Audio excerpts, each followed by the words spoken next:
Hello साथियों, जय हिंद। आप सभी को आज एसएससी जीडी परीक्षा 2024 का 23 फरवरी का फर्स्ट शिफ्ट का एग्जाम खत्म हो गया। तो साथियों, इस वीडियो में हम लोग फर्स्ट शिफ्ट के सभी क्वेश्चन का एनालिसिस करेंगे।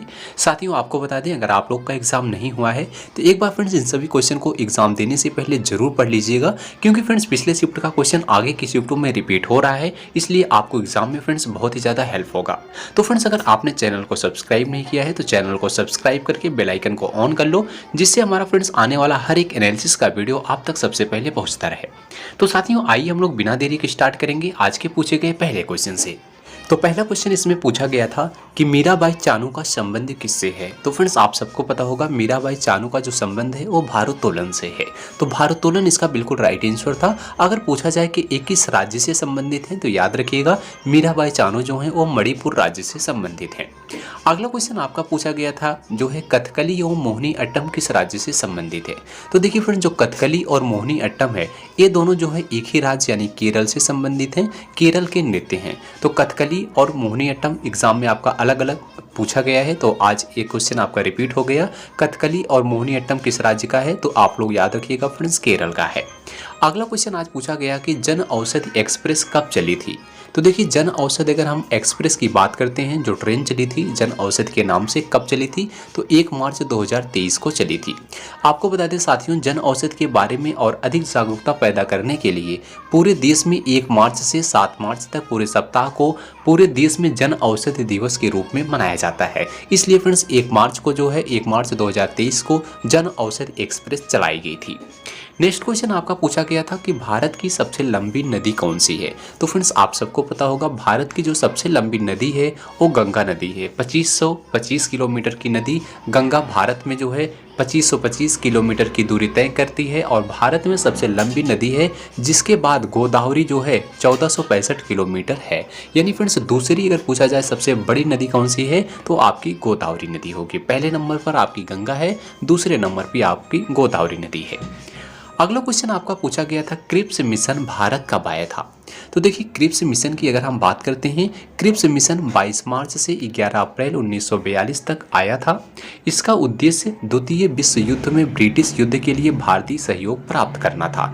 यानी इसका जो राइट आंसर था आपको 22 मार्च से 11 अप्रैल के बीच जो आपका ऑप्शन होगा वो सही होगा। अगर आप में इसे डेट नहीं दिया होगा, सिर्फ ईयर दिया होगा, तो 1942 इसका आंसर होगा। यानी क्रिप्स मिशन भारत कब आया था, तो 1942 में आया था। अगला क्वेश्चन आपका पूछा गया भारत का सबसे लंबा बांध कौन सा है। यानी भारत का सबसे बड़ा बांध अगर बात करें तो दुनिया के सबसे लंबे बांधों में से हीराकुंड बांध उड़ीसा में महानदी पर बनाया गया है। यह बांध दुनिया में सबसे लंबा मानव निर्मित बांध है। तो देखिए, यह क्वेश्चन भी आएगा कि भारत का जो सबसे बड़ा बांध यानी हीराकुंड बांध है वो किस नदी पर है, तो महानदी पर है। किस राज्य में है, उड़ीसा राज्य में है। तो मानव द्वारा बनाया गया बांध सबसे बड़ा बांध कौन सा है, तो हीराकुंड बांध उड़ीसा राज्य में महानदी पर बनाया गया है। नेक्स्ट क्वेश्चन आपका पूछा गया था कि भारत की सबसे लंबी दूरी तय करने वाली ट्रेन कौन सी है। तो देखिए फ्रेंड्स, अगर हम बात करते हैं सबसे लंबी दूरी तय करने वाली ट्रेन जो है वो आपकी विवेक एक्सप्रेस है। विवेक एक्सप्रेस जो है देश की सबसे लंबी दूरी तय करने वाली ट्रेन है। यह ट्रेन 9 राज्यों से होते हुए 4189 किलोमीटर की दूरी तय करती है। तो कौन सी एक्सप्रेस है, आपकी विवेक एक्सप्रेस है। नेक्स्ट क्वेश्चन आपका पूछा गया था अगस्त 2023 में नीरज चोपड़ा ने कौन सा मेडल जीता है। तो देखिए, अगर हम अगस्त 2023 की बात करते हैं, नीरज चोपड़ा ने भारत के स्टार भाला फेंक एथलीट नीरज चोपड़ा ने एशियन गेम 2023 में गोल्ड मेडल पर कब्जा जमाया था। तो इसका राइट आंसर जो था आपका गोल्ड मेडल बिल्कुल सही था। अगला क्वेश्चन पूछा गया था कुंडलकुलम नाभिकीय विद्युत किस राज्य में है। तो देखिए, कुंडलकुलम नाभिकीय जो विद्युत परियोजना है किस राज्य में है, तो फ्रेंड्स इसका राइट आंसर तमिलनाडु था, क्योंकि कुंडलकुलम नाभिकीय विद्युत परियोजना जो है भारत के तमिलनाडु राज्य में स्थित है। तो इसका राइट आंसर तमिलनाडु आपका बिल्कुल सही होगा। नेक्स्ट क्वेश्चन पूछा गया था डंडा यात्रा महोत्सव किस राज्य का है। तो देखिए, डंडा यात्रा महोत्सव जो मनाया जाता है फ्रेंड्स, यह आपका लोकप्रिय फसल नृत्य है, यानी झारखंड और उड़ीसा के आदिवासी द्वारा किया जाता है। तो इसका अगर आपका उड़ीसा ऑप्शन होगा तो उड़ीसा होगा, नहीं तो झारखंड आपका आंसर होगा। तो इसमें से जो भी आपका ऑप्शन रहा होगा वो आपका करेक्ट ऑप्शन होगा। नेक्स्ट क्वेश्चन आपका देखिए पॉलिटिकल से आया था कि संवैधानिक उपचारों का अधिकार किस अनुच्छेद में है। आर्टिकल की अगर हम बात करें तो आर्टिकल 32 इसका राइट आंसर था।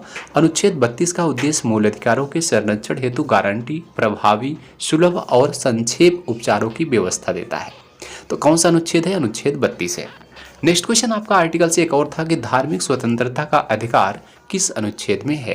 तो अनुच्छेद 25 में है। यह धार्मिक स्वतंत्रता को बढ़ावा देता है जिसमें किसी धर्म को स्वतंत्र रूप से मानने, अभ्यास करने और प्रचार करने का अधिकार है। तो किस में है? अनुच्छेद 25 में है।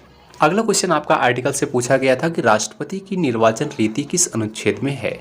तो देखिए फ्रेंड्स, अगर हम इसके आर्टिकल की बात करें तो अनुच्छेद 55 इसका राइट आंसर था।